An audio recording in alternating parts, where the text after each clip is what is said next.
অসুস্থতা কাটিয়ে প্রথম কর্মসূচিতে বিধায়ক প্রশান্ত দিগার যোগ দিলেন পণ্ডিত দীনদয়াল উপাধ্যায় প্রশিক্ষণ মহা অভিযানে।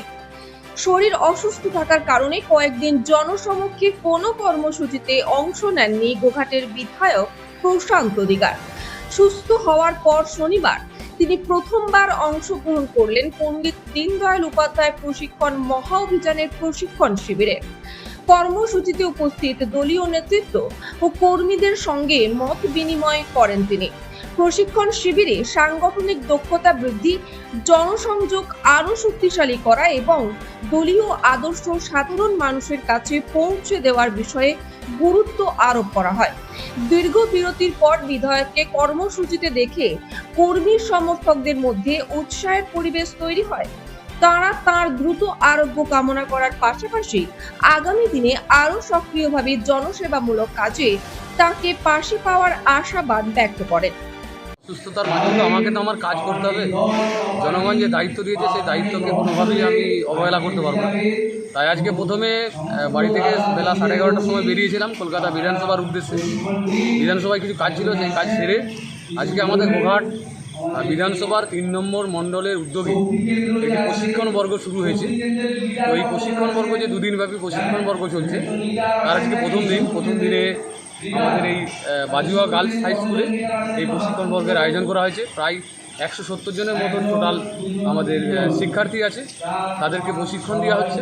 আগামী দিনে দল কিভাবে চলবে, দলের কী করণীয়, আমাদের কর্মী কার্যকর্তাদের কী করা উচিত, এই বিষয়ে বিভিন্ন বক্তারা তার বিভিন্ন মূল্যবান বক্তব্য রাখবেন এবং আগামী দিনে যাতে এই কার্যকর্তাদেরকে একটা ভালো দিশা দেওয়া যায় সেই বিষয়ে তারা তাদের মূল্যবান বক্তব্য রাখবেন। আর এটাকে কেন্দ্র করে আজকে আমার কলকাতা থেকে ফেরার পথে আমি এই বাজুয়া গার্লস উচ্চ বিদ্যালয়ে এলাম এবং এই প্রশিক্ষণ বর্গের আমাদের শিক্ষার্থী এবং যারা প্রশিক্ষক আছে ওনাদের সাথে আজকে সাক্ষাৎ করলাম, কিছুটা সময় কাটালাম এবং ওনাদেরকে আমি আমার নিজের তরফ থেকে যতটুকু ওনাদেরকে বললাম যে সমস্ত বক্তারা মূল্যবান বক্তব্য দিবে এখানেতে, সেইগুলো যেন আমাদের সমস্ত স্তরের কার্যকর্তারা কর্মীরা ভালো করে ধ্যান দিয়ে শুনেন, তাতে করে আগামী দিনে আমাদের কর্মী কার্যকর্তারা যাতে আরও সুশৃঙ্খল কার্যকর্তা হয়ে নিজেদেরকে প্রতিষ্ঠা করতে পারে এবং সমাজে সেইভাবেই আগামী দিনে কাজ করতে পারে, সেই বিষয়ে আমিও কিছু অল্প বিষয় রাখলাম। তো এটাই আজকের মূল বিষয়। আপনি গোঘাট বিধানসভায় আগেতে যে সময়টা দিতেন, বেশিরভাগ সময় দিতেন, সেটা কি এখনও সময় দিবেন? অবশ্যই সময় কেন দেবো, সময় দেওয়ার জন্যই তো এখানে এসেছি এই প্ল্যাটফর্মে। এত বড় দায়িত্ব গোঘাটের মানুষ দিয়েছে, গোঘাটের জনগণ এই দায়িত্ব দিয়েছে। জনগণের সেই দায়িত্ব, জনগণের সেই কী বলবো আকাঙ্ক্ষা, জনগণের সেই ইচ্ছা, সেটাকে আমাকে সম্মান করতে বাধ্য আমি। ওনাদের সেই আকাঙ্ক্ষা, ওনাদের মনের ইচ্ছাকে আমি যথেষ্ট পরিমাণে শ্রদ্ধা সম্মান করি।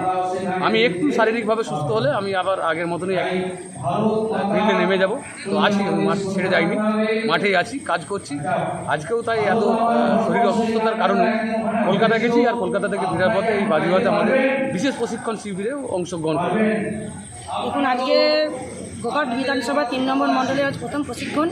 এই প্রশিক্ষণ শিবিরে প্রথম প্রশিক্ষণ আমরাও নিতে পারছি এবং আমাদের গোঘাট বিধানসভার এমএলএ বিধায়ক সম্মানীয় উনি আমাদের আজকে প্রশিক্ষণ শিবিরে এসেছিলেন।